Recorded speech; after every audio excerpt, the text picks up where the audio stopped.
What's good, Boxing World? BFV back in the building to give you a bit of a reaction and a look ahead. And this is regarding PBC and their new phenom or current phenom, Sebastian, the Towering Inferno Fundora. When I tell you I was expecting some presence after that fight, because he lit that boy Thurman up like a Christmas tree, bro. That was a demolishing, very unexpected. I think we can definitely shut down the Hall of Fame talk for Keith Thurman. That's totally shut down in my estimation. It was a good pre-fight conversation. Shout out to those pundits that brought that topic up. But nah, he's not a Hall of Famer, especially after that performance and his reaction after the fight. You know what I mean? You don't talk bad about a dude that you can almost say saved your life. So, that being said, shout out to the ref. He did what he was supposed to do. I had more faith in Thurman than he had in himself. I believe his trainers should give back any money that they took from him for that fight. They should be probably counseled on their ability to train and to provide a structured game plan that not only it gives you the ability to survive a fight, but the ability and a chance to win. So that being said, that Keith Thurman talk is a done data. Whoever them dudes is, I would never hire them guys again. I don't even know their names, so they can't say and say I'm liable for talking down on them. But that performance by them was trash, bro. That was a terrible performance from a coaching trainer's standpoint. No game plan whatsoever. No game plan. You cannot circle the ring and expect to take down somebody that's 6'5". It's just not gonna happen. You're not gonna tire him out. You're gonna tire yourself out. That being said, we ain't gonna stay on that.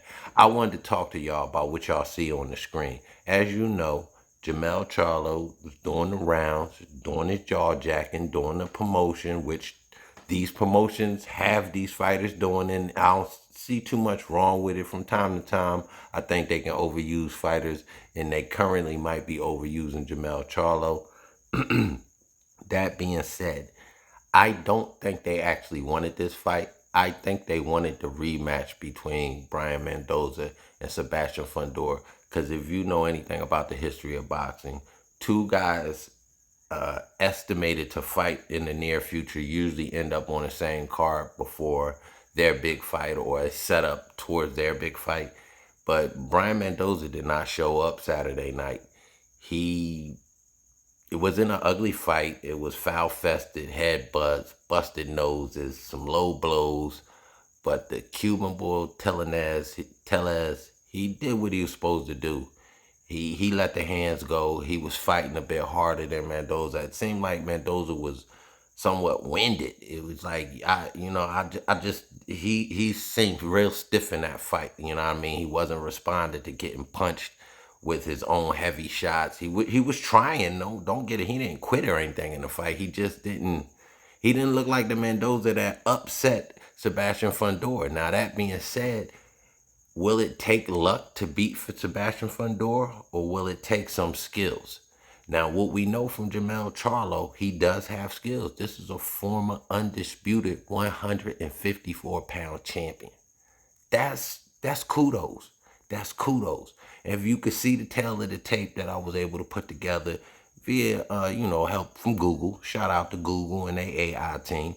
The reach and the height, major factors. But the reach is a lot better than what we saw from Thurman and maybe a few other guys that had to fight him, like a Lubin or somebody like that. 7 inches, I can work with that if you still got a little bit of speed. Southpaw orthodox, I like that for one reason only. If you're fighting orthodox against this tall southpaw, you have to have the ability to pivot. You must parry, pivot, and throw the right hand off the angle.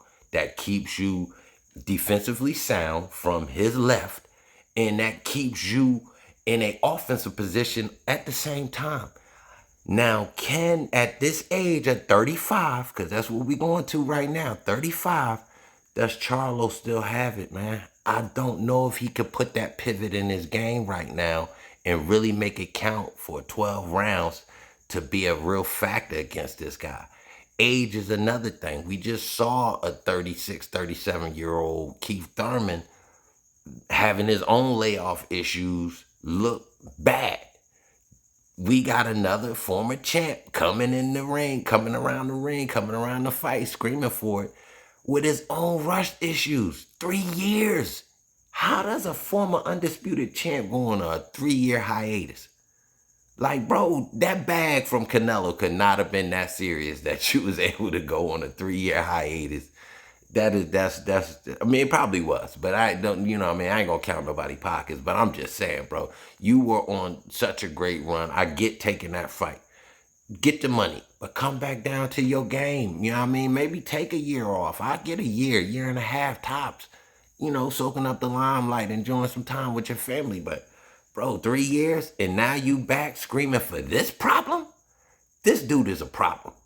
And the only person, and this is not no fanboy talk, this is all skills. The only person right now I see in the game that will give this dude a problem is Boots.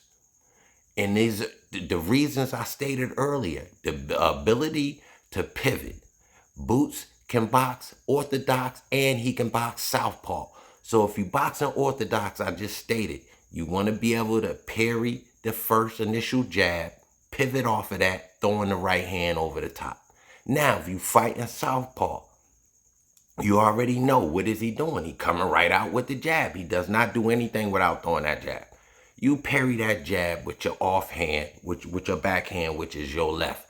Parry the jab. You can step inside, guards up. He gonna throw the uppercut, but you just stay offline of the uppercut. Then you inside his game and you ripping him, fighting with him inside, off angles. The southpaw can beat him, or orthodox can beat him.